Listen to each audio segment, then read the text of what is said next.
Yo, what it do? My name is Anyo.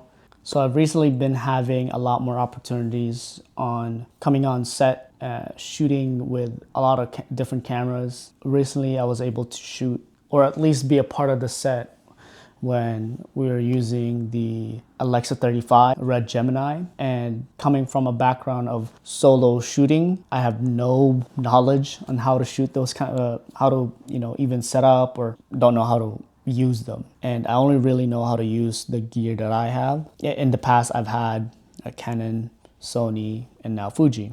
It's weird, whenever I see or people talk about gear, I don't think Fuji is ever in conversations of like professional. It's either full frame or Super 35s, and APS-Cs are never really looked at as like a proper way to, not a proper way, but like right way to shoot professionally. In the day and age of like social media and stuff like that, I feel like that's been very blurred. I feel like from my experience and also just what I shoot, everything kind of goes to social media. I feel like in this video, I just want to talk about my rig in terms of like cinematography or like filmmaking rig, why I built it to be like this, and also why I think it doesn't really matter what kind of gear you have. I'm not saying gear doesn't matter, but in terms of like what the job is, then obviously it requires a specific kind of gear.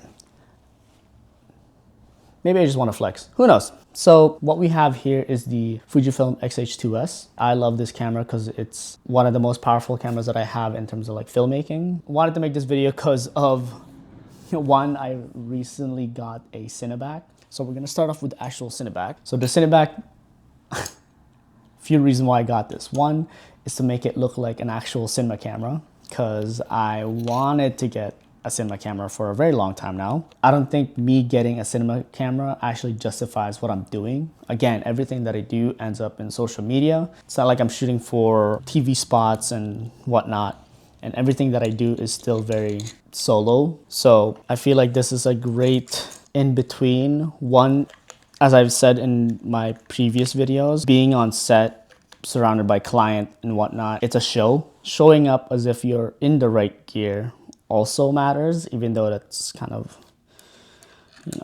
sucks. But because I feel like almost all cameras nowadays will do a good job on shooting whatever you need to do.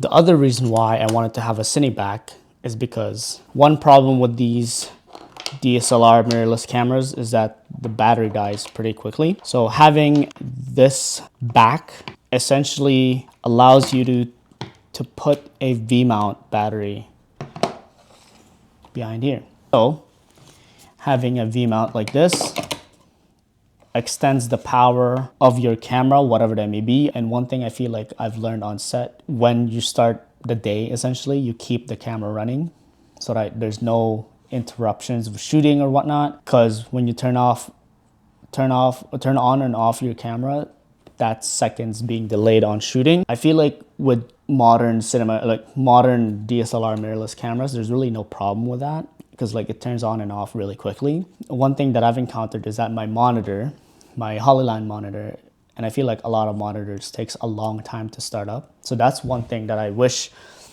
I figure out a system on how to turn it on and off quickly, at least keep it on. But as of right now, the only system that I have is this. After my Cineback is put on, I put my top handle. I already put a quick NATO rail on this, and I have this quick release kind of top handle on this. And I have the top handle backwards so that I can attach a monitor on this end here. And also, going back to the Cineback, one reason why I wanted to have a Cineback is all of these connection points you have on the monitor, so that it depends on the job. Sometimes I don't need the Cineback for a job, let's say for an event, for example. I don't need a Cineback for an event. I can just carry multiple batteries, not have the Cineback, and just have the body and the lens. But again, on like a set, you would need to have a wireless transmitter on it so that a client can see, so that first AC can see. And I'm not saying that most of the sets that I go into is like that, but I want to start preparing for situations that I can be in that. So I'm preparing my gear or my rig to be like that, so that if I do have a first AC, or if I do have a client then they don't have to overlook my shoulder. And yeah, so I have a small magic arm from Small Rig, and have like a little hawk lock from Small Rig as well. I think it's Small Rig. And essentially I have it set up like this. So that I have top handle here, my magic arm here, and then I would have my monitor there. So the reason why I picked this monitor is because it has a built-in wireless transmission for my other monitor, which is the same monitor. Then I don't have to have a monitor and a wireless transmitter rigged up on this rig. My God, I'm running out of words. But essentially it makes what it does is that, one, it's built in, and two, it keeps the weight low. HDMI cord. I always hate this little thing here. What is that called? I guess the cover for the HDMI. Hurts my nails. So we're pretty much almost done. Obviously, you pick whatever lens you want usually, but for me, my usual lens for this is the 1835 with the Fringer adapter. So this is the Fringer EF to FX Pro 2. And this is, I think, the best adapter for the Fujifilm if you want to use the 1835, which is kind of the goated lens for APS-Cs. It's one of the fastest zoom lens I've ever used, and I feel like I've ever found. I mean, this one is f1.8, and trying to find an f1.2 that's a zoom lens is very difficult to find, or it's not, doesn't exist. So this is usually what I would go with. I usually really put this when I'm on set. I don't put this when I'm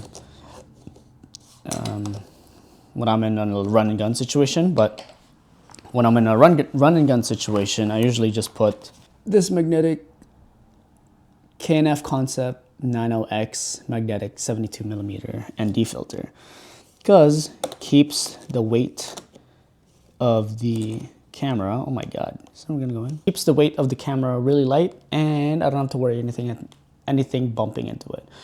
So I would usually have that, but another reason why I actually wanted to get a Cineback is because to make it look dope as hell. 72 to 92 filter thread thingy, a step-up ring. And then from there, I can have a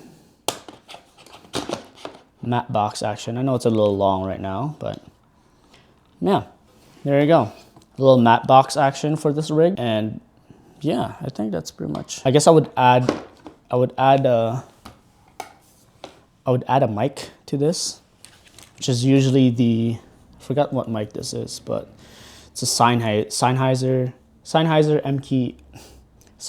MKE 400. I would usually just plug it in here.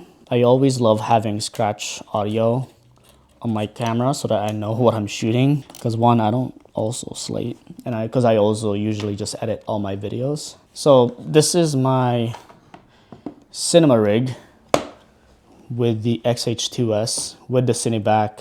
So I have this, I forgot to add this earlier, but this is the NPF 330, and I don't have it right now, but I have the D-tap to 12 volt, I believe. No, 7 to 16 volt cord, so that I can run it towards my monitor, and I don't have to worry about it dying really quickly, because these batteries die, because you can't really see the word die in the internet anymore. So it would be depleted.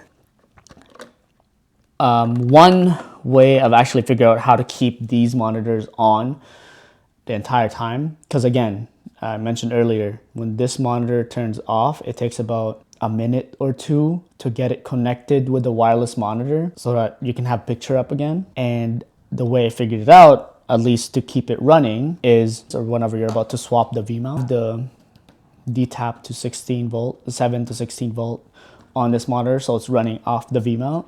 When you want to swap it, you put this on. Now that the battery's on, now you can unplug the V-mount. When the V-mount is unplugged, you grab a fresh V-mount, and when that is on, the power should be continuing running on this again.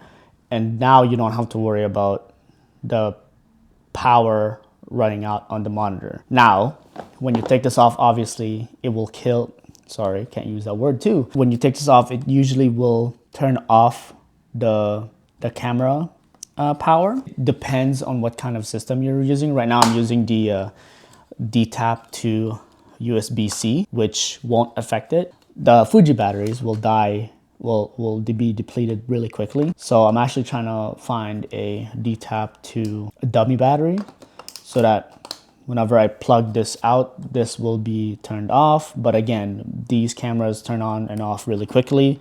The only thing I'm really worried about is the monitor. But yeah, this is what I have so far. I will keep building this rig because, you know, in the future, again, I want to try to keep using this camera as my main set, or if I'm ever put on a job, I would like to use the camera that I know how to use, obviously. Now I need to kind of figure out how to put time code into this. I got to figure out how to run audio separately. Obviously, that's with like an audio guy. Oh, and then like wireless focus puller and stuff like that if I work with a first AC. This is pretty much the XH2S with a Cineback, I would say 90% fully built kit that I have right now. And yeah, hopefully you liked the video.